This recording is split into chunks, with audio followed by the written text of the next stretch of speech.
Գյուրջան Կասկադ, ցանկացած համեմատություն մեր օգտին է։ Ես կարծում եմ հրահանգը իջեցրել է ուղիղ Նիկոլ Փաշինյանը, չորեքշաբթի օրը հարց ու պատասխանի ժամանակ իր ակրոբատիկ շարժումները, երբ որ իրականացրեց ազգային ժողովի ամբիոնի մոտ, այդ ժամանակ հրահանգը իջեցվեց ուժային կառույցներին, որ պետք է գործել, որովհետև անհնար է պատկերացնել նրա այդպիսի ելույթ, այդպիսի բովանդակություն, որին չհետևեն իրավական ռեպրեսիաներ։ Այսպես կարող ենք հետ գնալ շատ հիշել նմանատիպ դեպքեր, բայց ես ուզում եմ արձանագրել, որ այն ինչ որ տեղի է ունենում Մարտուն Գրիգորյանի հետ, ակնհայտորեն ցույց է տալիս, որ իշխանական ուժերը անհանգստացած են Գյումրու ընտրությունների արդյունքներով եւ Մարտուն Գրիգորյանի դեմ իրականացված ընտանեկան այս արշավը ոչ այլ ինչ է, քան ուղիղ քաղաքական հրահանգ, քաղաքական հետապնդում իրականացնել տեխնացուի նկատմամբ, որպեսզի ջլատեն նրա ուժերը եւ հնարավորություն չլինի նրա հաղթանակի ապահովման համար։ Բայց կարծում եմ, որ կամ մեծ հույս ունեմ, որ գյումրեցիները ավելի խոհեմ կլինեն եւ չեն տրվի այս սադրանքներին, որովհետեւ Նիկոլ Փաշինյանի մոտ ինչը լավ է ստացվում, դա սադրանք անելն է։ Եվ սա հերթական սադրանքն է, ու ես ուզում եմ հիշեցնել, որ հենց Նիկոլ Փաշինյանի թիմակիցները ամեն առիթով, ամեն հարմար կամ անհարմար առիթով իրենց պատերին դնում էին, իրենց հայտարարություններում արծարծում էին թեմաներ, որոնք ուղիղ ընտրակաշառք էին, շատ ուղիղ։ Ինչ որ տարածքային կառավարման նախարարությունը որոշել է, որ այսինչ փողոցը այսինչ օրը կասֆալտապատվի, կամ հաստատվել է այսինչ ծրագիրը Գյումրու այսինչ շինարարության համար։ Այսինքն, այդ որ դուք այսքանի տարի Գյումրու ոչ մի հարցով չէիք զբաղվում, այսինչ փութաջանորեն մի ամսվա մեջ օրը մի քանի անգամ հայտարարություններ եք տարածում, թե այս կամ այն շինարարական բումն է սպասվում Գյումրիում։ Ակնհայտ է, որ իշխանական ողջ ռեսուրսը, այդ թվում եւ ընտրակաշառքի տեսքով, որովհետեւ դա ոչ այլ ինչ է, քան ընտրակաշառք, ասում են իրենց գործառույթն է վաղուց էր պլանավորած, թքենը ճանապարհի դեպարտամենտը շուտ էին պլանավորել, մեկը հասավ համընկավ։ Հա, իրենց մոտ շատ համընկնումներ ա լինում, այդ համընկնումը Հովիկ Աղազյանի քրեական գործերը համընկնում ա նրա հետ, հենց որ իրեն քաղաքացիական պայմանագիր կուսակցությունից հեռացնում են, այսինքն մենք հասկանում ենք այդ քաղաքական համընկնումների իրական պատճառը եւ կարծում եմ, որ որևէ մեկից այլևս չեն կարող համոզել, որ այն ինչ որ կատարվում է Գյումրիում իշխանական ուղիղ ընտրակաշառք է։ Իդեպ Հովիկ Աղազյանն ասացի քիչեցի, երեք դուք կարծեմ մի բազեր խոսքը լսեցի, որ Հովիկ Աղազյանը փաստորեն կողմ է քվեարկել, որ Տարոն Մարգարյանին անձեռնմխելիություն զրկել։ Իրան էլ կողմ չի քվեարկել, չէ՞, մենակ Տարոն Մարգարյանը։ Չէ, իրան դեմ էր քվեարկել։ Ո՞նց եք դա գնահատում։ Ես իհարկե առիթ ունեմ զանգեմ խոսեմ Հովիկ Աղազյանի հետ։ Իսկ նախքին Նիկոլական չի լինում, էլ մեջից Նիկոլը դուրս չի գալիս։ Ես այսպես եմ գնահատում, որ եթե Հովիկ Աղազարյանը Հակոբ Ասլանյանն էլ է քվեարկել։ Այո, երկուսով։ Ես ուզում եմ ասել, որ այդ մարդիկ, ովքեր որ համարում են, որ իրենց հետ շատ անարդար են վարվել, նույնիսկ Հովիկ Աղազյանը ազգային ժողովի ամբիոնից լալահառաչ ելույթեր ունենում, թե ինչքան անարդար են իր հետ վարվել, ու գնան Տարոն Մարգարյանի այդ փուչ մեղադրանքին քվեարկի կողմ, ես զարմացած էի, տարակուսած էի։ Մտածում եմ, որ ինքը կոռուպցիոներ չի, բայց այ Տարոն Մարգարյանը կոռուպցիոներ, հա։ Բայց այն դեպքում, երբ որ Տարոն Մարգարյանի պատասխան եք էլի։ Հա,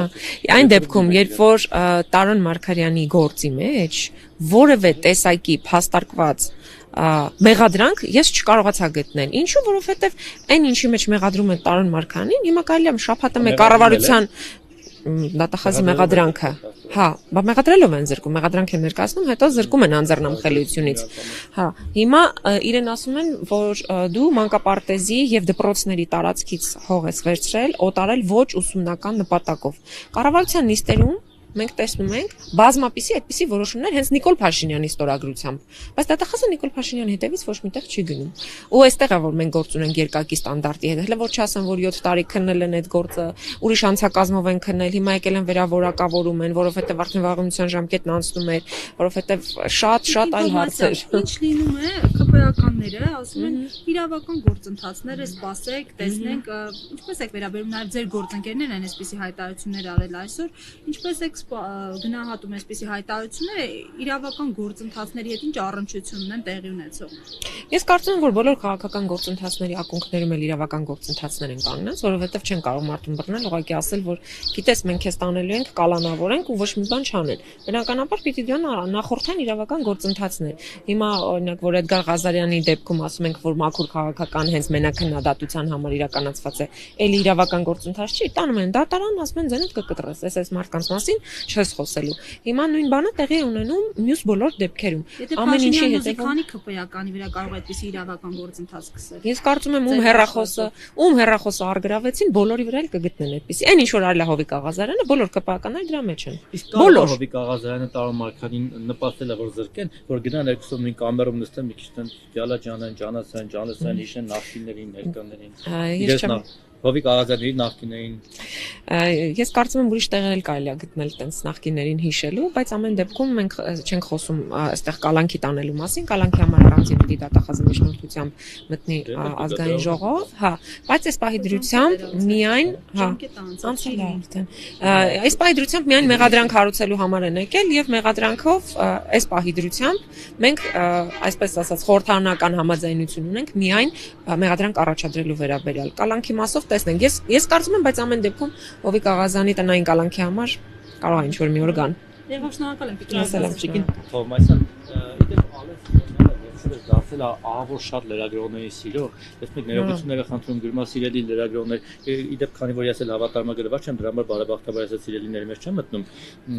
թե չէ երևի չէ լասի։ Դուք ո՞նց եք գնահատում ազգային ժողովի նախագահի այս բանը։ Ինչ է, ո՞նց են ասում, սիրակստիկը։ Կստիկը։ Հիմա ես չգիտեմ, դու լուրջ ես հարցնում, ես լուրջ պատասխանում։ Ալեն Սիմոնյանը, իդեպ Անդրանիկ Քոչարյանի մասով Ալեն Սիմոնյանը ասաց, որ այո, նա վատ արել ամոթ պետք է ներողություն խնդրի, օրինակ ես ներողություն խնդրեց, ես չէ ինքը։ Ներողություն խնդրեց եւ անեց, բայց ինքը օրինակ ինձ որ ասել էր, շատ կներեք, սիկերի, ինձ դրա համար ներողություն չի խնդրել, չգիտեմ ինձանից, էլ ինձ վիրավորական բաներ ասել, ներողություն չի խնդրել, ինձ ապօրինի զրկել է օրինակ հավատարմագրումից, էլի ներողություն չի խնդրել։ Այդտեղ խնդիր կա։ Քաղաքացու վրա որ թքեց, քաղաքացուց ուղիղ ներողություն չի խնդրել։ Իր մայրիկն էլ որ թքեցել է քաղաքացիների վրա ներողություն չի խնդրել։ Լավ, հիմա փորձեմ, չէ, մեջտեղի մոտ 3 մոտ չէ։ Հիմա փորձեմ այս ձեր բոլոր գնահատականների մեջ։ Ինչու բանա փոխել պարոն Սիմոնյանի։ Ես չեմ կարծում, որ ինչ-որ բան փոխված լինի, որովհետև մի բանը որ փոխվել է այս ընթացքում գրառումների ժամն է։ Գիշերը 1-ին որոշել է որ դի ներողություն խնդրի։ Դες մոտավոր ժամը 1-ն էր։ Գումա, վերջը մյուտ եմ անելու Telegram-ը։ Անդադ քնից անում արձնդ։ Հա, դու բաժանորդագրված ես, փաստորեն։ Իմացանք։ Ինչ չի հետո բլոկ արել, բայց իր լրատվական հետո ես իրան ուղիղ եմ հետո։ Ես կարծում եմ, որ ազգային ժողովի նախագահը վերադարձել է իր հին մասնագիտությանը եւ զբաղվում է շոուներով, որ բնորոշ էր իրեն, երբ որ ինքը դեռ падգամավոր չէր եւ զբաղվում էր պրոդյուսերական եւ ստեղծագործական աշխատանքով, նաեւ դերասանական իր տաղանդներ գործի դնում, որոշ բայց իհարկե երրորդական դերերում։ Հիմա երրորդական դերի դերակատարը որոշել է իր դերը փորձել առաջին արդեն պլանում, ընդհանրապես ես այդպես եմ գնահատում նրա գործողությունները, ես նրա ազնվությունը մեղմ ասած չեմ ընդունում, չեմ հավատում, որովհետեւ Ալեն Սիմոնյանը եկել էր լրագրողների մոտ, լրագրողներին քաշքշել են, պաստառ ձեռներից վերցրել են, արգելել են իրականացնել ակցիա իրենց խոսքի ազատության համար, եկել ասում Ռիփսիմի ջան, ինչով օգտակար լինեմ, ոնց չգիտեիր ինչով դի օգտակար լինեիր։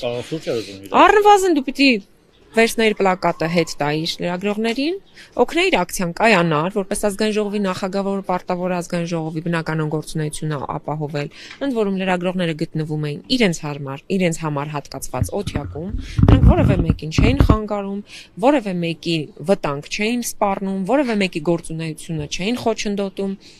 Ու նաև ուզում եմ հիշեցնել, երբ որ քաղաքացիական պայմանագիր խմբակցության ներկայիս պատգամավոր Սարգիս Խանդանյանը եւ այն Հակոբ Կարապետյանը, կարծեմ Գրիշը Բալասանյանը հետքից երբ որ եկել էին ազգային ժողովի դահլիճում նախկինների ժամանակ իրականացնում էին ակցիա, այդ ակցիան ամենևին լրագրողների իրավունքների համար չէր, նրանք իրականացնում էին քաղաքական ակցիա, բայց որևէ մեկը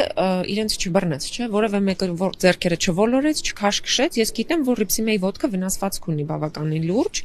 վերք ունի ու այդ իրավիճակում անհասկանալի է ընդհանրապես որ գալիս խոսում են ինչ որ արժեքներից խոսքի ազատություն, ժողովրդավարություն, մեղմ ասած կեղծ չի որ Քոչարյան Անդրանիկի այդ պահվածքի հետ կապված ցանկացած քպականները սկսեցին դատապարտել, քննադատել, բայո կողմ են նույնիսկ ստորագրը հավաքին, բայց իրենք այդքան ինչ ասես արեցին լրագրողների գլխին, ով ինչ ասես ասել վերբար մարմնավաճառել, չգիտեմ ինչ, ոչ իման չեղավ, հիմա այսինքն այսօր մամուլում էլ կար որ քանի որ Ալեն Սիմոնյանը խնդիրներ ունի ըստ մամուլի տեղեկության բովանդակությունների Անդրանիկ Քոչարյանի հետ, ոնց որ դեմ չի, որ նրան ինչ-որ ձևով պատժեն։ Գիտեք, այնտեղ ես չեմ տեսնում Լրագրողներին մեկի, օգտագործել։ այդ քաղաքացիական պայմանագիր խմբակցությունում ես չեմ տեսնում մեկի, որը ունակ է ինքնուրույն մտածել։ Հետևաբար ինչ խոսել են, իրենք երբեք չեն վերածելու գործողության, եթե չստանան SMS։ Հիմա SMS-ը եթե ստանան, որ պիտի Անդրանիկ Քոչարյանին պատժեն, իրենք կպատժեն։ Եթե SMS-ը ստանան, որ ոչինչ պետք չի անել, ուրեմն չեն անում։ Բզբզում են, որ ստանան այդ SMS-ը։ Ես չգիտեմ SMS-ի ստացման բովանդակությունը, ընդհանրապես ցակումնաբանությունը ինչպես է տեղի ունենում, ինչպես է ձևավորվում, բայց ես վստահ եմ, որ այն ինչ որ իրենք հրապարակային ասում են, անհրաժեշտության դեպքում իրենք դա չեն իրականացնի, եթե չունենան քաղաքական հրանք։ Ուզում եմ հիշեցնել, նույն Տարոն Մարգարյանի գործով, նույն Հովիկ Աղազանի գործով քաղաքացիական պայմանագիր խմբակցության նույն падգամավորները դատախազին ասում էին, որ դու հավատարժան մեղադրանք չես բերել։